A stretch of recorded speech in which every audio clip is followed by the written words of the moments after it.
챕터 여섯 번째, 입력과 출력이죠. 입력과 출력. 우리가 CPU가 있고, 그 다음에 주기억 장치가 있고, 이것이 이제 보드에 깔려 있으면 외부와 장치와 연결이 되어 있을 거 아닙니까? 뭐 프린터도 있고, 뭐 디스크도 있고, 그 다음에 뭐 스캐너도 있고, 뭐 여러 가지 USB 같은 포트도 있고, 맞습니까? 이것이 이제 뭐 입출력 장치 아닙니까? 키보드도 있고. 그러면 CPU에 연결된 이러한 장치들을 제어하는 것을 우리가 입출력 시스템이라고 하는 겁니다. 그렇죠? 입출력 시스템. 그래서 주기억 장치가 있고요. 그 다음에 CPU가 있으면 이 버스와 입출력 제어기를 통해서 이러한 입출력 시스템을 제어하는 통체 시스템을 우리가 입출력 시스템이라고 합니다.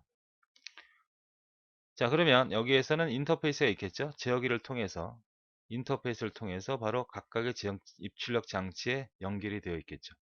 입출력 버스는 인터페이스와 연결이 된 거고, 우리가 이제 버스라고 하는 것은 시스템 버스가 존재하잖아요. 주소 버스, 그 다음에 데이터 버스, 그 다음에 제어 버스 이렇게 있죠. 이 세 개를 우리는 시스템 버스라고 그래요. 그러니까 CPU에 붙어 있는 거죠. 세 개가.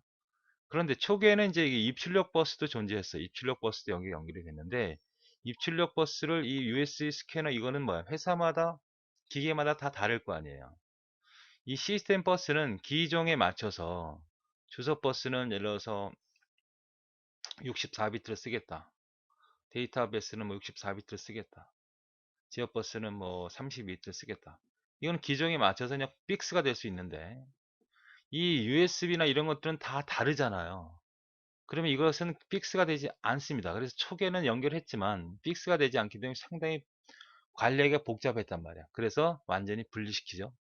그래서 떼버렸습니다. 이거는. 그래서 입출력을 제어하는 시스템으로 독립적으로 구성을 시키고 제어기와 연결을 통해서 각종 입출력 장치를 제어하게 된다는 거죠. 자, 그러면 입출력 제어기는 뭐냐? 입출력 제어기는 이걸 말하죠. 이거죠, 이거. 입출력 장치의 공통적인 기능 제어기로 버퍼링도 하고 물리적 변환도 하고 통신 선홍도 확보하고 상태 정보도 저장하고 주기억 장치 접근도 하고 데이터를 교환 입출력 보고 등을 하며 DMA 제어기, 채널 제어기, 입출력 제어기 다 속하는 거죠. 그러니까 가장 대표적인 건 이제 채널이라고 보시면 되는데 채널은 CPU와 동일해요. CPU와 같은 구조를 갖고 있지만 얘는 뭐만 하는 거예요? 입출력만 담당하는 거죠. 여러분이 그 병원에 가면 의사가 있죠. 이걸 CPU라고 하면 그 기사가 있잖아요. 방사선 기사라든지 여러 가지 의사는 아니지만 의사 가운을 입은 사람 있죠. 그 사람들은 종합적인 어떤 의사 일을 하는 것이 아니라 의사를 소프트해주는 엑스를 찍거나 그런 사람들을 말합니다. 컴퓨터에서도 마찬가지죠. 입출력의 제어기라는 것은 CPU, 채널이라고 볼 수 있는데 CPU와 유사한 모습을 갖췄지만 CPU는 아니고 입출력만 담당하는 CPU다 이렇게 보시면 되겠습니다. 입출력 버스라는 것은 주기억 장치 입출력 상태 정보를 교환하는 거죠. 우리는 기본적으로 시스템 버스는 3개가 있잖아요. 앞에서 얘기했던 대로. 그죠? 그러나 입출력 버스는 여기 포함되지 않습니다. 그걸 설명하고 있는 거고. 입출력 인터페이스라고 하는 것은 입출력 포트가 있잖아요. 여러분 USB 포트를 생각하시면 됩니다. 불리는 것으로 버스 입출력 장치의 정보를 전송하는 필요한 회로고 장치고 기계죠. 이 회로는 제어 장치, 상태 레지스터, 타이밍 레지스터로 구성되고 변환 장치 식별. USB를 꽂으면 인식을 해야 되고 오류가 있으면 판단하고 에러 메시지 주고 이런 일들을 하는 것이 입출력 인터페이스라고 하는 겁니다. 입출력 장치의 개혁에는 직접 입출력 장치, 뭐 프린터나 스캐너 이런 거 붙어 있는 것을 제어하는 통제 장치죠.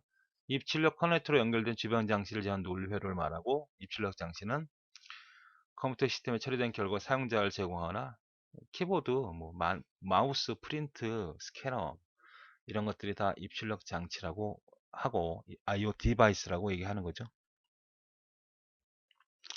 자, 그러면 입출력의 기능이 일단 중요하죠. 입출력 기능. 첫 번째는 어떤 거다? 입출력 제어 기능이 반드시 있어야 되고, 버스 기능이 있죠? 인터페이스 기능, 연결 기능이 있어야 되죠. 이상이 발생이 된 경우에 감지하고 수정하고, 상태 상황을 점검하여 입출력이 바르게 진행되어야 할 수 있는 입출력 제어. 그러니까 입출력을 담당하는 CPU. 그 다음에 정보 교환하는 건 버스. 차이점, 하드웨어의 프린트나 그 기계 간의 기종 간의 차이점을 구분하는 것이 인터페이스 기능이다. 이해되십니까? 예. 그 다음에는 뭐가 있나요? 입출력의 차이점이 존재하겠죠. 기억장치와 동작 속도는 당연히 차이가 있죠. 가장 중요한 차이점이죠. 입출력 장치의 기회 동작이 필요하므로 전자적인 주기억장치의 속도가 상당히 느리죠. 당연히 기억장치가 주기억장치 엄청나게 빠른 거고, 입출력 장치는 프린트를 생각을 해봐요. 메모리에 있는 내용이 이쪽으로 출력하는 것은 엄청 느린 거죠. 정보 단위는 이거 중요하죠. 그러니까 주기억 장치는 워드죠. 그러니까 우리가 주기억 장치고 CPU가 있을 거 아닙니까? 그러면 여기 있는 데이터를 가져오는 건 어디다 기억시키죠? MBR에 기억시키죠. 이 들어오는 데이터의 크기를 워드라고 그랬잖아요.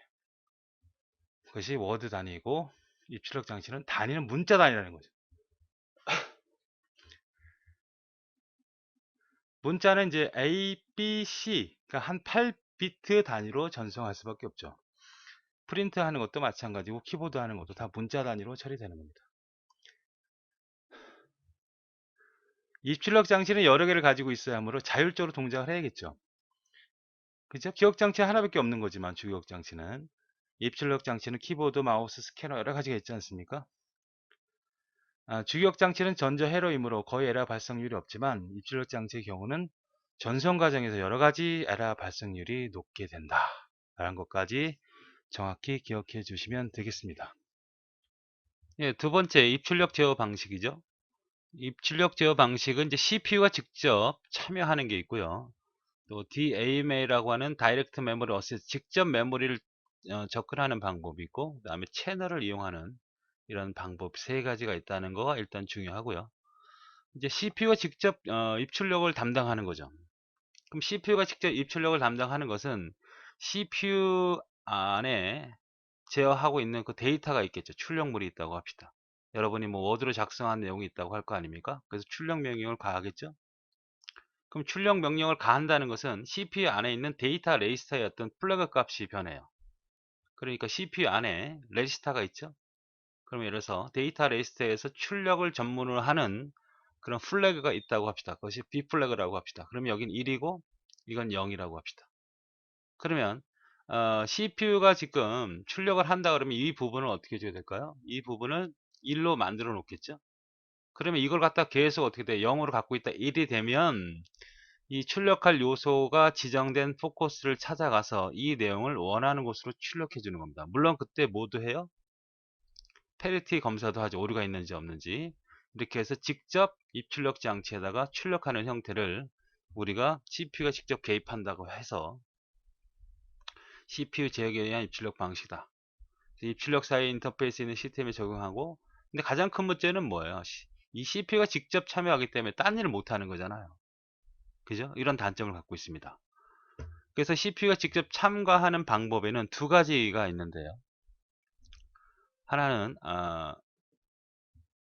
폴링 방식이라는 게 있고요. 하나는 이제 인터럽트 방식이라는 게 있습니다. 그러니까 출력을 할 수 있는 플래그를 갖고 있는 거죠. D 플래그라는 게 있다고 합시다. 프로그램 D와 D 플래그죠. 뭐 하나의 플래그가 있든 어쨌든 두 개가 쓰든 상관은 없습니다. 그러면 CPU는 이걸 계속적으로 검사를 합니다. 출력이 요구가 들어왔는지, 프로그램에서 출력을 했는지, 사용자에서 출력을 하는지, 여러 가지 사용자가 내 출력 명령을 주면 여기에 세팅이 딱 1이 되는 거예요. 근데 이걸 알 수가 없잖아. CPU는 계속 다른 일을 해야 되니까 CPU 하다가 계속 얘를 갖다가 너 지금 출력할 일 있냐?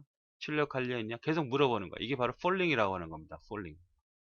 그럼 일이 있다면 하던 일을 멈추고 지금 메모리에 있는 워드 작업의 내용을 원하는 대로 출력해주는 형태다. 이런 얘기입니다. 그러니까 CPU가 이 폴링이라는 걸 계속 작업을 해야 되니까 상당히 부담스럽다는 얘기죠. 이것이 바로 폴링 방법, 즉 프로그램의 입출에 의한 방식이죠. 소프트웨어 방식이라고 하기도 하고, 그래서 CPU가 계속적으로 플래그를 검사해 입출력 전반에 걸쳐 개입하기 때문에 비효율적이라는 겁니다. 그래서 다른 연산을 못하고 좀 더 성능이 떨어지는 현상이라고 하면, 이 인터럽트는 CPU가 아무것도 안 해. 이걸 폴링은 하지 않습니까? 않아요. 전혀 관심 두고 있지 않다가 입출력이 요구가 발생이 되면 지금 일 들어왔다고 CF한테 알려주는 겁니다. 지금 일 들어왔어. 딱 인터럽트를 거는 거죠. 그러면 그때 그러니까 이 폴링은 직접 CPU가 자꾸 찾아가서 확인하는 거라면 바로 인터럽트 방식이라는 것은 출력 요소가 딱 들어왔으면 CPU한테 통보를 하는 거야. 지금 하던 일 중단하고 출력 좀 해주세요. CPU가 계속적으로 플러그를 검사하지 않고 입출력이 필요할 때 입출력 장치에서 CPU에게 입출력 요청을 하면 그때 CPU가 하던 일을 멈추고 입출력 데이터를 전송하는 방식이다. 그래서 얘보다는 효율적이다. 어쨌든 CPU를 이용한다는 것은 사실상 성능이 전체적으로 떨어진다는 얘기죠. 여러 가지 다른 일을 할 수 없기 때문에 그렇습니다. 그렇다면 그것도 좀 개선된 방법은 뭐가 있느냐?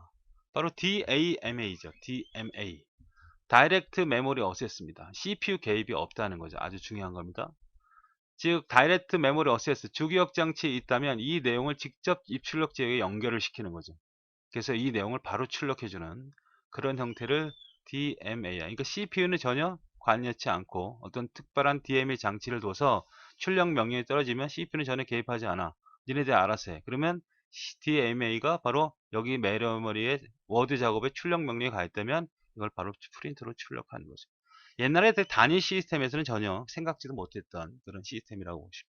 CPU는 모든 일을 다 개입해야 되는 거군요. 단위 시스템은. 지금은 여러 가지 장치 대여기를 둬서 입출력은 CPU와 별도로 운영하는 그런 방식이다. 이렇게 보시면 되겠고, 이 가장 중요하고, 인터럽스가 어쨌든 줄어들겠죠. 직접 출력을 하니까.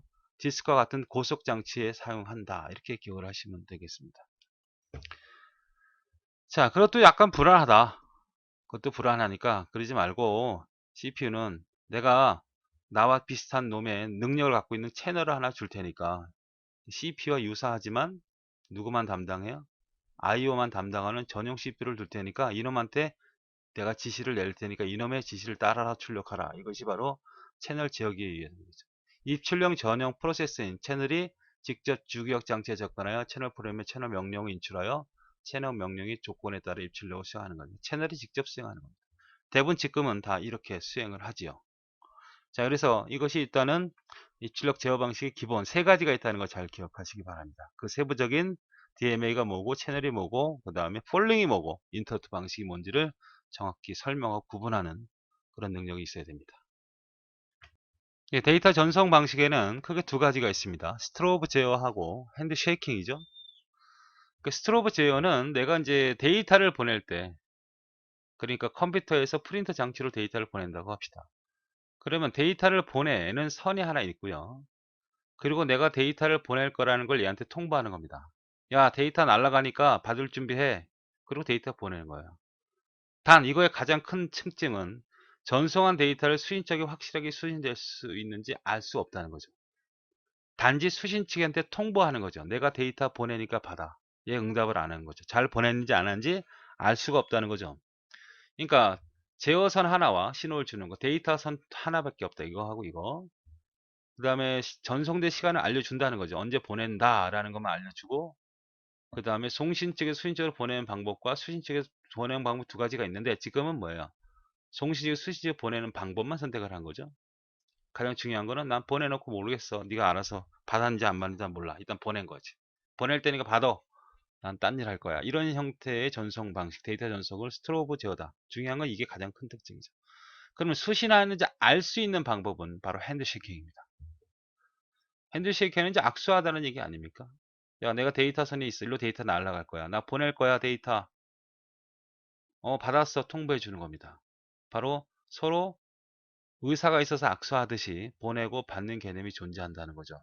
송신부에 알려주는 역할을 한다. 구분을 하실 수 있죠?